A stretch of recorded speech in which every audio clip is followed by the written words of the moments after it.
Bonjour, je voudrais parler d'un sujet très, très délicat que j'avais jusqu'à présent plus ou moins négligé et qui d'ailleurs, pour rentrer dans cette problématique du déni, un des dénis les plus réussis, si on pourrait dire, les plus achevés qui soient dans notre société,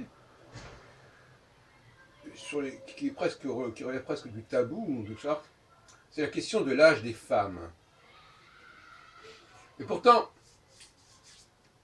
et pourtant euh, on voit ce phénomène de l'âge, on le voit, on le perçoit, on le capte, il nous saute aux yeux en quelque sorte. Mais, quelque part, il est le cœur même, le noyau dur du déni en général. Moi-même, dans mon histoire personnelle, j'ai connu une femme quand elle avait une vingtaine d'années, et je l'ai reconnue, enfin je l'ai retrouvée, et j'ai vécu à nouveau avec elle presque 20 ans plus tard. Ça me fait penser à la trilogie de Pagnol, Marius, Fanny, César, où dans le dernier volet de la trilogie, Fanny, 20 ans après, ça se termine comme ça, renoue avec Marius. Et d'ailleurs, on dit oui, bon, elle est restée jeune, elle me dit, grâce à l'argent de Panis, elle a su préserver sa jeunesse. Et d'ailleurs, on termine en disant, ben, vous ferez d'autres enfants. Bon, elle a quand même une quarantaine d'années, ou 38 ans. Et le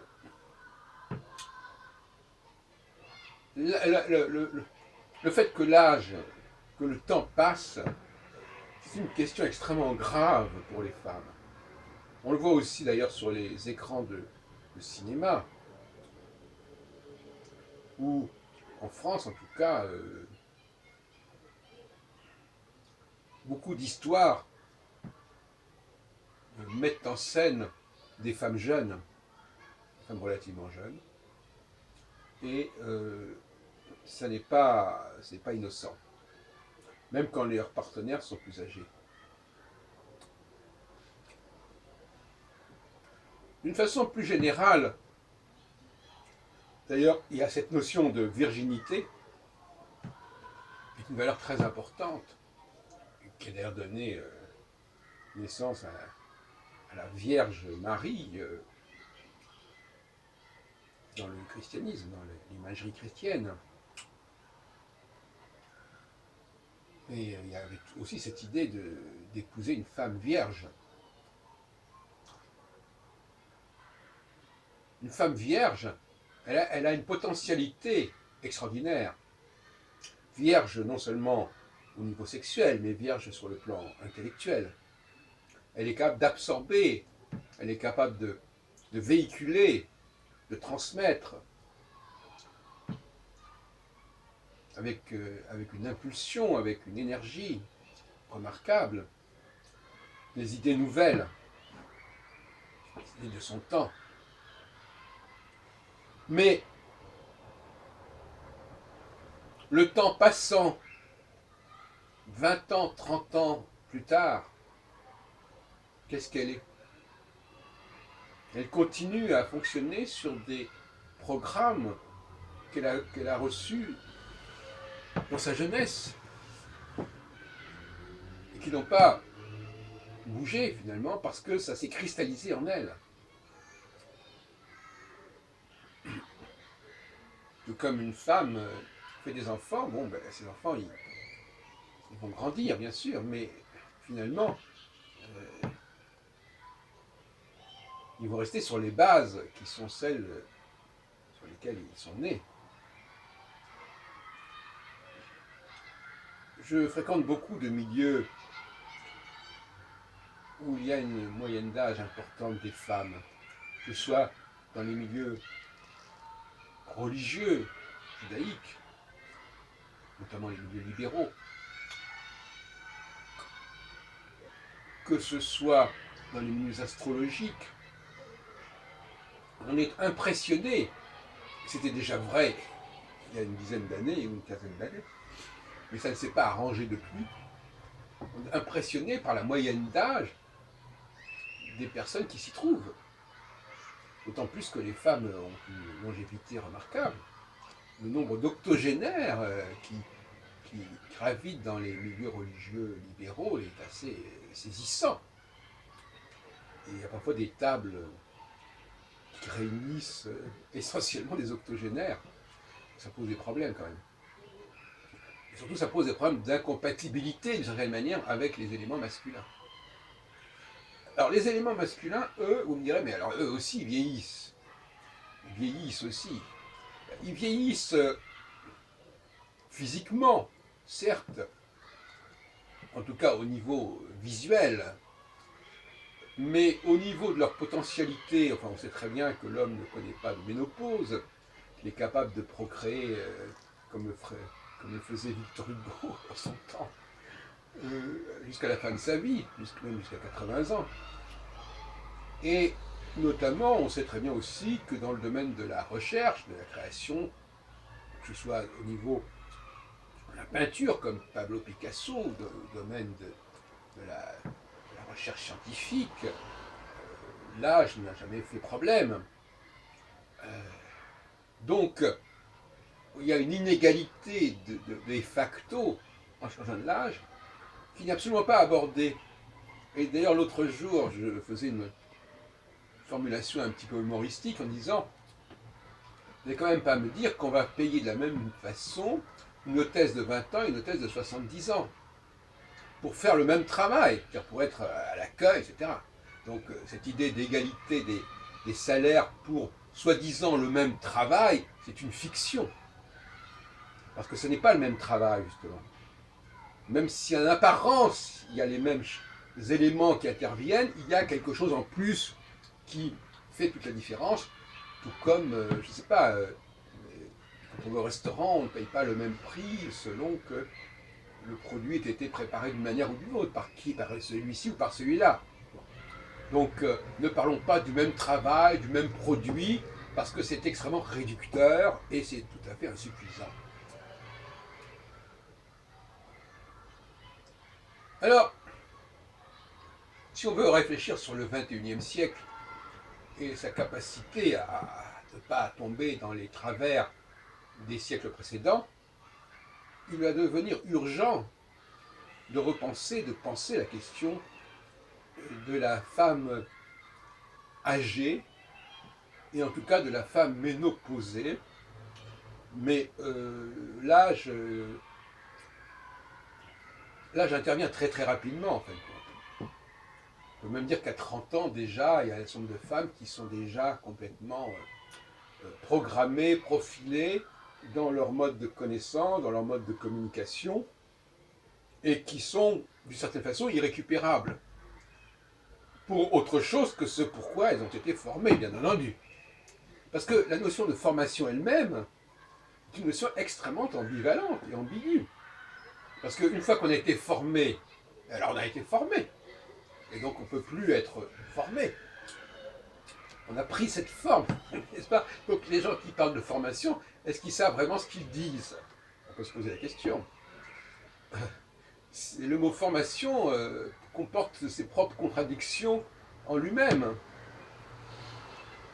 C'est comme une sculpture, une fois qu'elle a été formée, elle est ce qu'elle est. Elle ne va pas changer. Donc, il serait tout à fait injuste de mettre les femmes jeunes dans le même sac, sur le même pied que les femmes âgées. Et malheureusement, j'en fais mon mea culpa d'une certaine manière. Bien que j'avais déjà signalé ce problème-là, mais pas de manière très claire, très lucide, malheureusement, ce n'est pas ce qu'on fait. Et là, il y a un déni qui consiste pour les femmes à se présenter comme une totalité, comme un ensemble d'un seul tenant, alors que ça n'est pas du tout le cas, puisque le paramètre de l'âge est un paramètre absolument déterminant. Et donc, il y a une espèce de problème au sein même de la population féminine par rapport à ça. C'est à cette population féminine elle-même de régler cette affaire. Mais est-ce qu'elle en est capable? Ben, c'est pas évident, puisque précisément, c'est un petit peu le problème inverse de l'étranger. L'étranger, il se déplace dans l'espace, et nous nous déplaçons dans le temps. Et ce déplacement, il a toujours un coût. Une femme qui passe de 20 ans à 50 ans, elle se déplace dans le temps. Et donc elle est déconnectée, elle n'est plus, elle est elle-même en quelque sorte en exil par rapport à son époque d'origine, au niveau spatio-temporel. Donc elle est vouée doublement à l'exogamie. D'une part, l'exogamie classique, à savoir qu'elle va épouser, elle va être elle-même étrangère dans la famille. Ça se fait moins aujourd'hui, mais ça se fait encore beaucoup, et ça se faisait surtout notamment dans les familles princières. On pense à Marie-Antoinette, l'Autrichienne. Elle va se retrouver étrangère spatialement dans un nouveau monde, dans une nouvelle famille, dans un nouveau pays, dans une nouvelle langue. Et elle va se retrouver ensuite étrangère avec le temps qui passe, parce qu'elle ne sera plus la même, parce qu'elle n'aura plus les mêmes vertus, elle n'aura plus la même disponibilité, elle sera plus capable d'enfanter, elle sera plus capable de recevoir de nouveaux éléments, parce que si effectivement la femme, une fois qu'elle a enfanté, elle peut à nouveau être fécondée, en revanche, lorsqu'on est sur le plan intellectuel, on peut se poser la question, parce que le processus ne se produit pas de la même manière. N'est-ce pas? La naissance va libérer la femme pour qu'elle puisse enfanter à nouveau, mais est-ce qu'il y a un processus comparable dans le domaine intellectuel? Est-ce qu'il y a un moment où ce qu'elle a reçu, ce dont elle s'est imprégnée, vous savez que le mot pregnant en anglais veut dire désigne la femme enceinte, est-ce que ce dont elle s'est imprégnée intellectuellement va être évacué, si on peut dire, pour laisser la place à de nouvelles imprégnations? Tout comme la femme enceinte, une fois qu'elle a accouché, elle est disponible pour de nouvelles imprégnations. Je ne crois pas qu'il y ait quoi que ce soit d'organisé dans ce sens, à moins qu'il y ait une solution médicale quelconque pour vider la femme de sa programmation précédente et qu'elle puisse s'ouvrir à de nouvelles programmations. Visiblement, les femmes jeunes sont en concurrence avec les femmes plus âgées, et ces femmes jeunes, elles sont effectivement celles qui sont les plus compatibles avec les hommes, celles qui sont les plus complémentaires avec les hommes, parce que les hommes ont besoin des femmes jeunes. Et je dis bien femmes jeunes au pluriel plus qu'au singulier, puisque la force de la femme, c'est la pluralité, c'est la quantité, alors la force de l'homme, c'est la singularité et la qualité, si on veut. L'homme, même d'un certain âge, doit être entouré, que ce soit ses femmes, ses disciples, ses élèves, ses collaboratrices, enfin, peu importe, il est entouré de femmes jeunes, de femmes qui sont capables de recevoir des choses nouvelles, mais nouvelles, pas il y a 30 ans, nouvelles aujourd'hui, en 2015. Hein? On voit bien dans les milieux astrologiques, dans les milieux religieux, à quel point elles restent marquées par leur période de formation. 30, 40 ans, 50 ans en arrière. Et même dans le domaine musical, il en est de même, d'une certaine façon. Elles ont aimé une certaine musique à une certaine époque, et elles sont marquées par cela, elles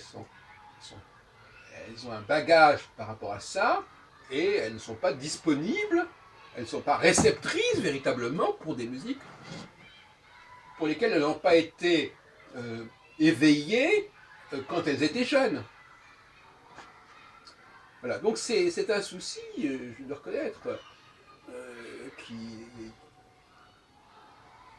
qui ne peut pas être évacué et qui relève du déni, n'est-ce pas, du déni. Donc désormais, notre stratégie, c'est de distinguer très clairement la femme jeune, la femme vierge, si on peut dire vierge au sens physique, mais aussi au sens figuré, la femme vierge capable de recevoir en elle-même une nouvelle semence non seulement physique, mais une semence mentale, intellectuelle, spirituelle. Et puis la femme âgée, qui, elle, véhicule des choses qui sont datées, qui sont dépassées, et qui se perpétuent, qui perdurent par leur propre présence. Et bon, je ne voudrais pas évidemment conclure par des propos qui pourraient paraître délirants, mais il s'agit de réfléchir sur le rôle des femmes âgées dans notre société, à quoi peuvent-elles servir? C'est la question qui se pose.